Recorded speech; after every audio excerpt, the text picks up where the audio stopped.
Hey folks, welcome to episode 3 of Forever. Today we're talking about some of the insight and announcements that have come out of GDC on day 3. Some pretty exciting stuff. We started out with the Rift S this morning. Not necessarily out of nowhere, a lot of speculation about this particular device coming out, but it's definitely a little bit different than probably anyone imagined. It's got 5 cameras, it's got the insight tracking, which is not exactly configured the same, but works maybe even a little bit better than the Oculus Quest. It's got the same Oculus Touch controllers as the Quest. I think they're actually identical, and they might be something that you can replace. That's kind of cool if that's the case, because if you break one, you can potentially swap out if you've got both, or they only need to really make one accessory for sale. This device is coming this spring. Spring's just started today as well, so who knows? It can be any time between now and the end of spring. There's a lot of speculation that it could be as early as next week, because that would honor the anniversary of the original Rift launching, but I have absolutely no idea if that's the case. Rift S is going to be $399. And it was actually built in partnership with Lenovo, so they've got the Halo ring similar to the PSVR, which Lenovo actually recently licensed for VR headset designs. And I'll get to my thoughts in just a little while. But first, they also announced some new games for the Rift and Quest. Now, it's important to designate this is Dead and Buried 2. Dead and Buried 2 is a cross-platform game you can play on the Rift and you can play on the Quest. It's made by Oculus Strike Team. And then up next, they also told us a little bit about a game from Turtle Rock Studios. This one's called Journey of the Gods. Now, Journey of the Gods is being compared to Legend of Zelda. I haven't had a chance to play this one yet, but I'm looking forward to it for sure. It's kind of got some Land's End, maybe a little bit of Eclipse vibe to it for me. Alchemy's Vacation Simulator has been confirmed for the Rift, not necessarily the Quest, but definitely a game I'm looking forward to coming out in April. And then we've also got a couple of other titles that we've already sort of heard about. Stormland by Insomniac Games, which is coming this year as well, to the Rift. And we also have Vader Immortal coming to the Quest. So Vader Immortal, they're actually not going to be showing until, I believe, April 12th is the date. And that's going to be at Star Wars Celebration Chicago. So if you're going and you're a Star Wars fan, you got get your VR on. And lastly, the other last new announcement is from CoatSync, and it's Shadow Point, a new game. It's a puzzle game that kind of involves light and shadows at an observatory. This one is actually voice acted by Sir Patrick Stewart, who's one of my favorite actors. So you've got Sir Patrick Stewart's voice in your head as you're playing. I haven't had a chance to play this one, but I am going to try to play it at the Unity booth tomorrow and give some first impressions then. In addition to those games, of course, I covered 2 more that came out that have already been demoable. Beat Saber on the Quest, which is also, of course, available for the Rift, and Sports Scramble by Armature Games, which was confirmed to be a title that will be coming to the Quest. One other important thing I want to note, anything that's available to play on the Rift is also going to be available to play on the Rift S. There's not exclusive games for the Rift S. These aren't games that are shipping only on Rift S. Oculus has confirmed they are going to support the original Rift platform for the foreseeable future as well. So it's not going away just because the Rift S has come out. Another awesome feature that they announced is there will be some games, primarily Oculus Studios titles, that if they're shipping on both the Rift and the Quest, you'll actually be able to have them in your library for both the Rift library and the Quest library without rebuying them. So that's a huge thing. Nobody was really certain how that was going to work, but there's also going to be some cross-play. Dead and Buried 2 is one of those examples that they've shared so far. Now, Oculus had a presence, of course, in the North Lobby. I covered that a bit yesterday, but they also have a pretty cool presence at Yerba Buena Center for the Arts. Today they were showing Dead and Buried 2 with the crossplay demonstrated. One player on the Quest, one player on the Rift S. And then Facebook Games has a bunch of stuff as well. They had an entire suite, basically. So let's move on to my first impressions. I played Asgard's Wrath. I was probably the 5th person to play on the Rift S. My friend Thomas was actually first in line, came all the way from Germany, and was probably the first person in the world in a public demo setting to check out the Rift S. So that was super exciting, and I was there to cover that as well. But Asgard's Wrath, let's talk about that a little bit. Asgard's Wrath is at least the scene that I played was a melee combat game. It's extremely difficult. This little bit of gameplay clip that I have here, I kept failing at the tutorial attack to block a parry. But from what I understand, the combat is going to be very scalable, as well as the gameplay including elements of you being a god. That's kind of more of a story mode to the game, and then an action game where you're a mortal on the ground, and the god is helping that mortal to succeed. You can actually see some elements in the game in some of the trailers that have been released where you've got like a giant towering god talking to you.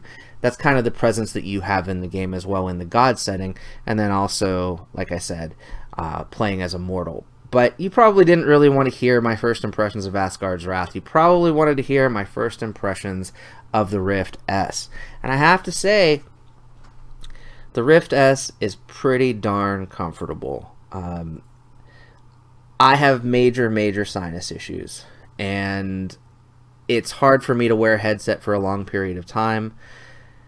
I feel like the Rift S is going to be one of those headsets that I can wear for extended periods of time without any issues. It's got kind of a rubbery gasket.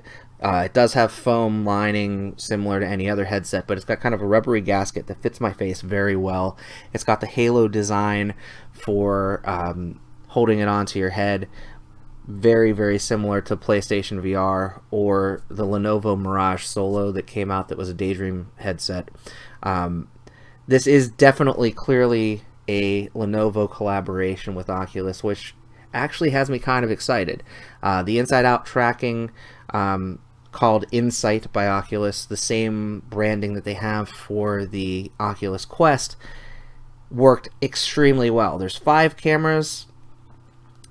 I can't say that this felt any different than using a room scale setup at home. So for those worried that maybe it's not going to track as well as the Rift, at least in the limited gameplay that I had today, it tracked pretty darn well. I didn't have any issues with tracking, and me and my friends all tried to occlude the controllers and kind of figure out ways to make it not work. But we didn't play games like Echo Arena or anything super competitive. We didn't even play Beat Saber, while it is going to be available, of course, for the Rift S. So stay tuned for more. I will be playing with the Rift S and the Quest a ton more next week at PAX. So we also got to check out the VR play area because the Expo Hall floor has opened. There's not a whole lot of VR on the Expo Hall floor, but I do have just a quick clip of me walking through the VR play area that I'm going to cut to right now. So I'm here at GDC at the VR play area. So this is sponsored by Viveport, and they have shell games here, If I Expect You to Die. Some Specular Theory over here. Keep walking, we've got Kinetic Reality here. So it's different industries even. So you've got Philosophy right here. Then they've got the Vive Sync over here by Corsair.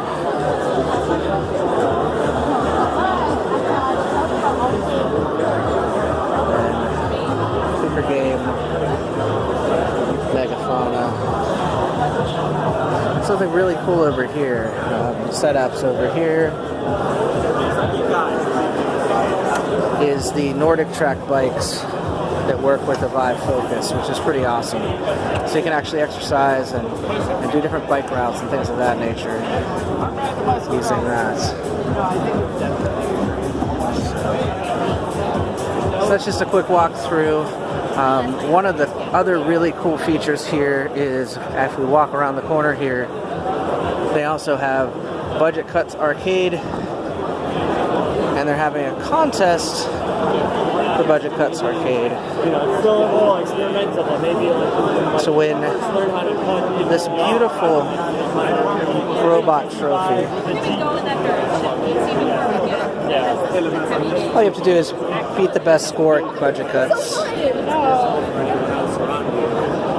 then we've got Project Ghost over here. I'm gonna actually try it out. So I cut right as I was about to play Project Ghost. Project Ghost is a game that is made by Project Ghost Studios, and it has both AR and VR elements to it. The demo that I played was just a limited kind of experimental thing, but there's kind of like this whack-a-mole type AR game that you play first in the initial scene, and you can whack ghosts of different varieties and also bats. It's kind of like a Halloween theme, but you've got these two hammers to hit them with. And then after that, this portal opens up, and this guy just kind of says, hey, come to the portal, and the portal comes closer and closer to you until the AR view that's around you starts to dissolve. You can still see edges of it as it's coming closer, which is really kind of cool. I have to say the fidelity of the AR graphics is not that great, but it works. It's functional. And then eventually you slowly, and then boom, you're in the VR scene altogether. It's a really cool way to introduce people to VR, but I really hope that at some point in the future we have headsets that have better fidelity to do something like that. The game itself, it was really just kind of an experimental first level. I played as a dual shooting character. There's going to be 4 characters in Project Ghost overall, and it was kind of similar to any other wave shooter. You're turning around shooting things, at least in the level that I played. I can't judge this game because, like I said, it was mostly an experiment, but I was excited to see it at the VR play area at GDC. Another game I got to check out today, and I was super excited and super pumped to do so, was Aspire 1 VR Operative. Now, I'm hoping that this GIF image just continues to loop, because this was a pretty cool triple kill that I got. Okay, I didn't get this. This was actually just from a press release. But the game is pretty fun. You're a stealth operative trying to sneak through, in this case, kind of a big warehouse and get to a specific room in that warehouse. It's probably only about an 8 to 10 minute demo. I had a lot of fun with it. You can really climb on anything that's metal in the game. You can stealthily go through the game, or you can alert the guards and just whack them all down with different weapons. There's different types of guns throughout. There's kind of like a dart gun that is silent. There's submachine guns. There's all kinds of things in the demo that I played. But the climbing is kind of a really cool feature. Now, this particular shot doesn't have any of the comfort mode on, and I didn't turn off any of the comfort features. Perhaps I should have.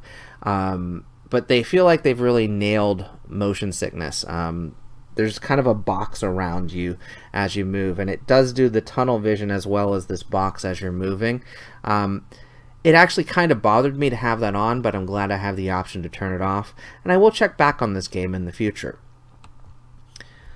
Another headset I got to check out today was the new HP Reverb headset, which is a Windows Mixed Reality VR headset, and this was actually showcased at the Microsoft booth on the show floor.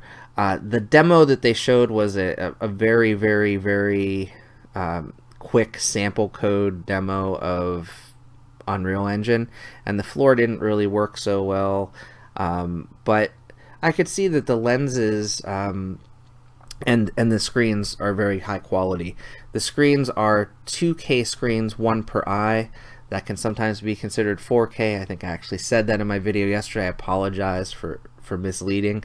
But it's two 2K screens, one for each eye. The tracking is exactly the same as the older Windows Mixed Reality headsets, so there's no advantage there. It does, however, have Bluetooth capability built in, so you don't need a separate dongle. This headset does retail for $599, and it's releasing in April.